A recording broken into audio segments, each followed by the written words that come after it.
Good day, my friends. My name is Tracy Repchuk, and I'm the host of Reach Millions TV, an entrepreneurial lifestyle and learning channel where I will educate and introduce you to some of the greatest powerhouses in their fields.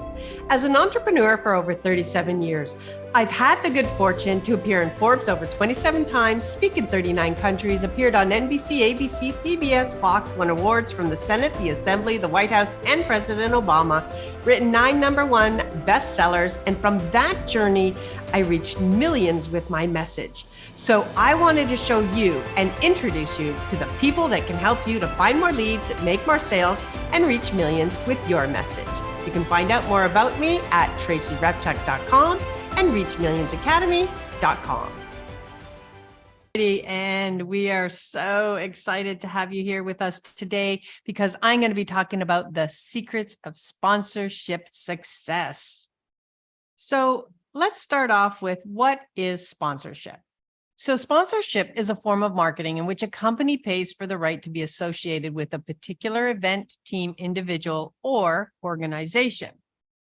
So it is a mutually beneficial arrangement as the sponsor receives visibility and brand exposure while the recipient receives funding or other forms of support. So often if you're going to be putting on an event or you want to be doing something and you need some funding to help launch it, help market it, to expand it, to ensure that it's going to be an amazing event, then sponsorship is a fantastic approach. So what are the benefits of getting a sponsor? So there are several benefits, including increased funding and support, greater visibility and exposure because you can market further, access to resources and expertise. Sometimes when you bring on a brand partner, they actually have suggestions as well. Credibility and legitimacy. So if you're bringing on, large companies such as American Express or GoDaddy or somebody that's big in your field, obviously associating with that brand helps to expand your relevance and authority, especially when you're using social media. It's a potential for long-term partnerships. If this goes well, when you approach them again, it's a situation where they will really be about how much do you need or, how much based on the return on investment that they can expect. It's a potential to reach a wider audience, especially if they're willing to do any form of promotion at all. Then, of course, you'd be exposed to their audience as well. And let's take a look at some facts and figures about sponsoring events, and especially if you want to get somebody for your podcast or your online TV show. In 2021, the global sponsorship market was valued at over $65 billion. Over 80% of companies use sponsorship as part of their marketing strategy, so that's the good news. Podcast advertising revenue is projected to surpass $1 billion. So it's starting to be an area where people are used to investing their marketing dollars. The most popular podcast genres for sponsorship are comedy, news, politics, and society and culture. So even if your particular podcast doesn't run into that, there are so many ways to integrate sponsors who want to reach your exact target market. And event sponsors are based on target audience or message the sponsor needs to connect with. So you need to keep this in mind when you're approaching them. So what are the types of sponsorships? So there's a few. The first is title sponsorship, and this is the primary sponsor of an event. There's presenting sponsorships, and so that means it could be a secondary sponsor of an event. It also means that you could be giving them a presentation opportunity if this is a live event. Official sponsorships, which is the sponsor is granted exclusive rights to certain aspects of the event, whether they can, have that presentation or they're the primary logo or they have the banner front and center on the stage. So it's recorded and everything, or as part of your show, they may be, the only commercial in there. And contributing sponsorship. So that's a sponsor that provides support or funding for a specific aspect of the event. These can include things such as, swag bags or even providing lunch. And product sponsorship. So a sponsor that provides products or services for the event. So let's say somebody is a web domain in that industry and they're sponsoring your event. Maybe they built the website. Or they're, of course, providing something at the event that people can take advantage of. All righty. So next up is the benefits of sponsoring. So sponsoring an event can also provide a number of benefits. And this, when you're approaching sponsors, is what you always have to keep in mind, because it's all about what's in it for them, right? So you're going to talk to them about increased brand awareness and recognition, targeted marketing specific to their audience. So if you run a women's organization and they're starting to target market, or their target market is women, then they're going to be very interested in reaching your target market. Association with a popular or successful event or organization. Let's say you run something that's, highly respected in the industry. They're going to want to jump in and piggyback on that. And it's an opportunity for product or service promotion. So, if you're running perhaps even a local event, or your podcast is on, being a mommy, and then you can approach companies who have products, of course, for babies or mummies, and they would be interested in being featured in that way. And it's a chance for direct engagement if it's a live event, or maybe they're a featured guest on a podcast, then they can participate in that way. And it's definitely a potential for increased sales and revenue. Now, brand awareness, that's, hey, everybody knows about you now. But when you end up with increased sales and revenue, so what the company is going to deem as a return on investment, that's when they're going to be very excited. And it's really going to be a repeating situation. So how do you attract sponsors? The first way and the first step is you have to define your target audience and tailor your proposal to their interests. So you want to make it very compelling and relevant to them. If they feel understood and valued, they're more likely to engage and, of course, take action on it. It creates an emotional connection with them, and it allows you to tap into their hopes, dreams, and aspirations. And it helps you to establish a strong, long-lasting relationship with them of trust. The secret, of course, the overall secret to attracting sponsors is you have to build that long-lasting relationship of trust. And when you do that, that's when you're really going to start to grow in this arena.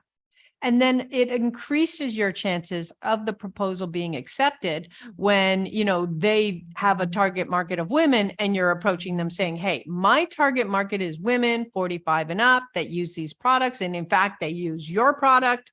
That's going to help with the appeal. The next step is you want to really start to build out your brand, because a strong brand can attract sponsors. So you want to make sure your podcast, your TV show, or your event has a unique voice and an identity. And then this is really going to make it easy for sponsors to see the value in partnering with you. If there is a message disconnect to what they have and what you do, they're not going to be interested at all. So you really want to take the time to find those sponsors that are directly aligned with what you're always speaking about. And the third way to attract sponsors is to have a really strong media kit. So this is a great tool to showcase your podcast, your TV show, or your event. And then it's going to additionally add detailed statistics on your audience size, demographics, and engagement levels to demonstrate the value of sponsorship, and include your social media reach. They're always looking for that broadened awareness. And then if you have it, include any previous sponsorships. That will prove to the success of what you have done. And of course, you might be able to even provide statistics on the sponsorship results of that person. And then you want to make sure it's visually appealing and easy to read and demonstrates clearly the ROI. That's like page 1. Do not bury any of the content that they're looking for. It's almost like an executive summary. And then how do you continue to attract them? Number 4 is to find the right sponsors. So you want to look for sponsors that align with your brand and audience. You want to research their values to see if they match yours, because even though you might be looking at it from your perspective, as soon as you approach a potential sponsor, they're immediately going to be looking at that. So you might as well have done the work before you waste their time. And then it's going to help you to create that more authentic and long-term partnership when they clearly see the connection. And how do you find the sponsors? You can perform a search on LinkedIn using keywords such as sponsorship opportunities or sponsorship available to find companies that may have such information on their profiles. Then, of course, you're going to go through that attraction process. You're going to take a look at them. You're going to see if their message matches yours. You can even take a look to see if they have done sponsorship opportunities, and if so, where was it?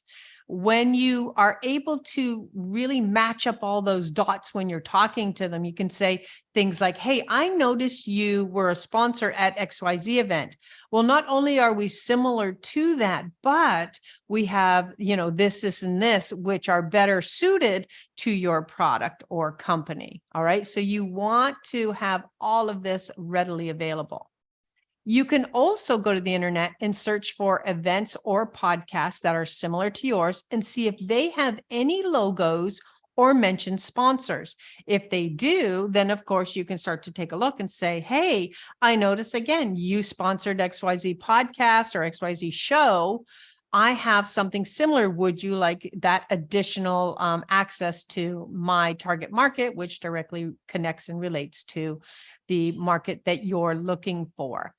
And if they do, you really just want to start to create a list and then contact them with the data about your opportunity once you've ensured that connection. So the next step is to reach out and create that relationship. So you want to send a personalized email to potential sponsors, introduce yourself, rapidly hook them with that key benefit, explain why you think you would be a good fit, and then you can include your media kit. And then, of course, with everything, you need to follow up with a phone call, and if possible, arrange that meeting, allow them to have you show them more details on a Zoom call in particular is really good, as you can show them visuals like, hey, here's what my show looks like. Here's what your branding looks like. Together they would look like this. Create some mock-ups so that they can visually see how it's going to look. Hey, here's my website. Here's how your logo will appear. Here's the different positions, or here's a sample of my podcast. You would insert at 13 minutes for 30 seconds. And then again, I would talk about at the beginning of the show, this show is sponsored by. You really want to put them in the moment so they can experience what it's going to be like to work with you. Then your sponsorship package options. So you want to really present a variety of packages composed of different options and pricing. It's going to make them easier to test the waters, maybe with something that's lower cost before they jump all in with you. And it's going to also make it easier for them to choose a level of exposure that they want. Maybe they want to, be that exclusive, or they are okay just being on the website and maybe having a table at the event. And then you want to talk about all the things that they're going to get: podcast ads, social media mentions, website placement, event sponsorships can include banners, presentations, swag bags, lunch sponsorship. They can do product giveaways, provide branded gifts, and more. You want to, again, have all of these options so it's like a buffet that they can pick and choose from. Now we're down to the alternatives to sponsoring. And this is key because they are going to have a limited market budget. And they're thinking to themselves already, oh, we spend this much on Facebook and this much on Instagram, this much on LinkedIn, this much on video marketing and YouTube, this much on whatever. Why would I maybe divert some of those funds to sponsoring? So what you want to do is bring that to their attention, because in their mind, they might be thinking, oh, we don't have a sponsorship budget right now, or we've already exceeded it or used it. And you want to make them well aware that this is a great opportunity. So you can talk about, hey, you might be doing social media marketing, but you know what? You have a dependence on algorithms. They got high ad fees. It constantly needs monitoring, and it has a very short lifespan. In our situation, you're going to be on the website for a year until the next event rolls around, et cetera, right? You can say, now, I know you might be doing influencer marketing, but that can be costly, especially if you lean towards celebrities. It's very short-lived. In some cases, it's one post for what the entire sponsorship could cost. And it may at some point have a negative impact based on the behavior of that influencer. And so you want to be very aware that your brand integrity could be at stake by really pushing out a promotion through an influencer. And then content marketing, it's extremely time consuming. Results take a long time. It's like search engine optimization. It's difficult to stand out, and it requires constant effort, and it can be very costly putting all of these assets together, distributing them, placing them, researching hashtags, all of that. Or you could go here and have a one-stop shop. So you really want to make it so that your option seems irresistible. So if you can too, provide statistics and comparisons as to why their marketing dollars are better spent here than there. And so that will start you on the journey towards partnering for success. So sponsorship isn't just about getting a check. It's about building that long-term mutual relationship with companies that share your values and goals. All righty. So what you want to do now is start reaching out so you can have the relationship in place for when you need it. You want to dig the well before you're thirsty. Are you ready for your next step? I'm inviting you to join me in my Message to Millions mentoring program. This is about a transformation, moving you towards your purpose-driven goals, aligning your activities, helping you stay focused on strategies that accomplish 3 objectives: increase your income, increase your influence, help you build a legacy and freedom lifestyle. You can get more details at messagetomillionsmastermind.com. If you're ready to go for your next step, schedule a call with me, and I'll help you choose a program that will fit your budget and ensure you can accomplish your goals for self and business. And the main issue for every business is you can't read the label from inside the jar. And this can produce gaps that are causing you to lose prospects, time, money, and opportunity. I created a 20-question quiz called Find the Gap that reveals for your business the major issues that will cause a problem in your growth. To take that quiz and get the results exactly for your business, go to fastfixmarketing.com. I look forward to continuing to be a part of your journey to financial freedom.